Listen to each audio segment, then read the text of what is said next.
So be honest. You've always wondered about that cage on the stage.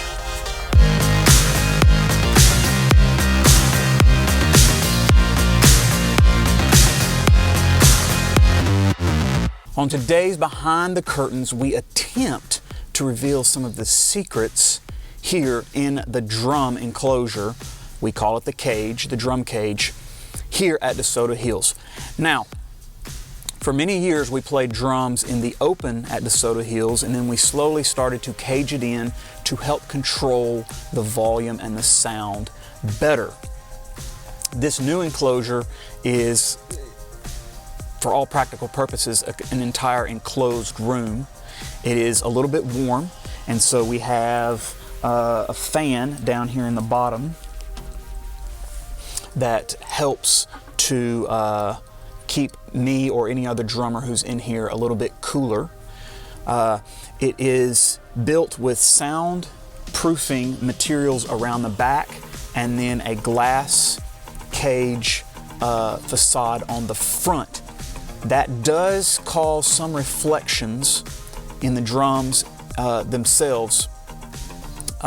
So whoever's playing it, as the drums are projected outward towards the glass, those reflections turn around and come back at you in the face. And so it's very important that you protect your hearing if you're playing drums inside the cage. To do that, we use these. These are called IEMs, shortened for in-ear monitors. And in-ear monitors were developed by the military for fighter pilots in the 80s. And they're actually molded to our ears. We actually go to an audiologist and get our ears molded so that they perfectly fit and they completely enclose the canal, and it's hard to even hear yourself snap when these things are in. So that it works. It completely shields your ears better than any hearing aid or tight-fitting earbud that you've ever used before. Now, having said that, the cage itself, once it's closed up, it really does control the sound. So much so that we then end up having to mic inside the cage so that we can pump those sounds out into the house and out to broadcast. So everything in here is literally mic'd, and we'll look around. We'll have the hi-hats here, have a mic on them. Then we also have mics on the snare drum, the toms. We even have a mic under here for the ride cymbal. We play the ride a lot. Billy and myself both use the ride cymbal a whole lot when we're playing on Sunday mornings. And it's not as big of a deal for people here in the building, but for people who are online, the ride cymbal tends to disappear. So we want to make sure that we have really, really good recordings for people who are watching at home. So we have the ride cymbal mic'd as well. Obviously the kick drum down here at the bottom has a microphone on it, and then way up here up top we have another mic that gets really the entire drum kit and all of the cymbals at once. Here's a big secret of the kit here at DeSoto Hills. We actually have what's called a hybrid drum set. So what you have is a couple of different types of kits that people will use. You have a regular traditional acoustic kit, which is just your snare and your toms and your kick drum and your cymbals. You have a lot of people that use a fully electronic kit. And Carriage Hills, for a whole lot of years, used a fully electronic kit. It was a rolling kit. Electronic kits have a lot of limitations. You can't do specialty sounds on the cymbals with an electronic kit. They don't sound as good. And you can't get the same amount of energy out of an electronic kit. So, so you lose some nuance with an electronic drum set that you do have with the acoustic kit. Then you have a third type of kit, which is the type of kit that DeSoto Hills is currently using. It is called a hybrid kit.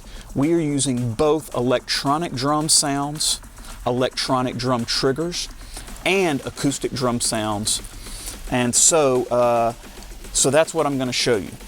First off is you'll notice the snare drum, which is the center of our kit, and it is the piece that has, it's really the star of the kit. It's going to be the drum, the snare drum. And you'll notice it has a couple of things going on. Number one, it has a trigger, a specialized trigger here that allows us, the drummers, to do some specialized rim shot sounds for really good rim shots. We use a lot of that sound on choir anthems. In fact, I can play one right now. So that's your rim shot sound. And I've actually sampled that sound in my studio at the house and then brought it here and loaded it. So that's the rim sound. Then we have this trigger here, which actually triggers this device, which is called the Roland TM2. And once you roll this on and you pick a sample, in this case it sounds like this. It's like a really deep electro sample. But whenever we hit the trigger on the snare drum, it also triggers it. So whenever I touch the snare drum, it's going to play the snare and this sample at the exact same time, making it a fully hybrid sound. So it gives us a really deep sound. You roll that out and play the snare by itself. Roll this in. It gets a lot deeper, a lot fuller sounding. So that's one of the tricks here at DeSoto Hills, fully hybrid kit. We have 3 crash cymbals that we use on Sunday mornings.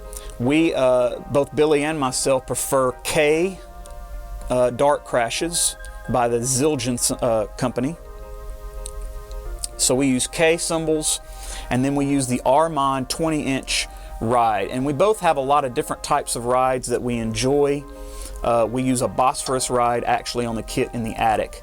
But this is a very good all-purpose ride cymbal and crash cymbal.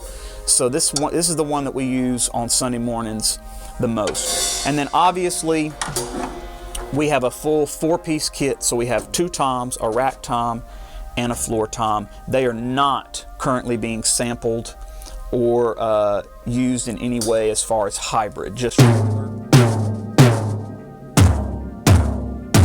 regular toms. So that's the whole kit in full hybrid mode. It would sound like this.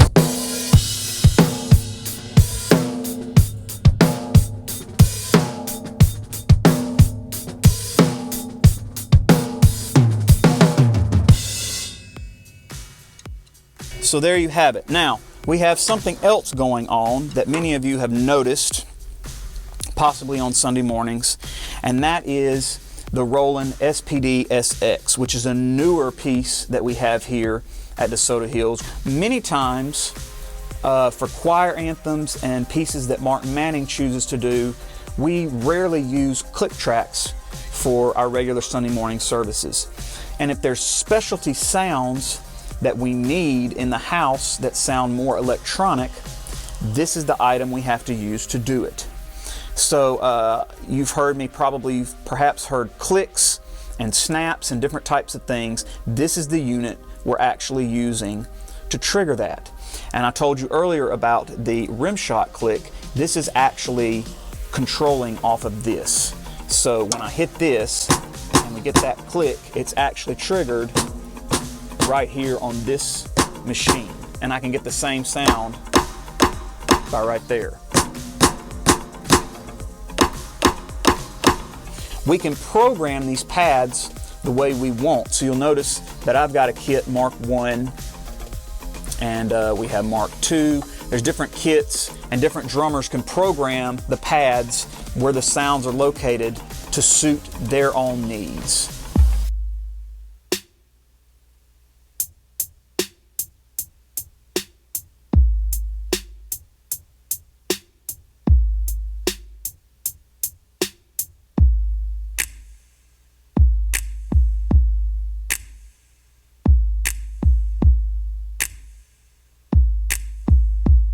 Now, being fully hybrid, there's many times here at DeSoto Hills that we will play portions of this drum set while actually also playing the SPD SX.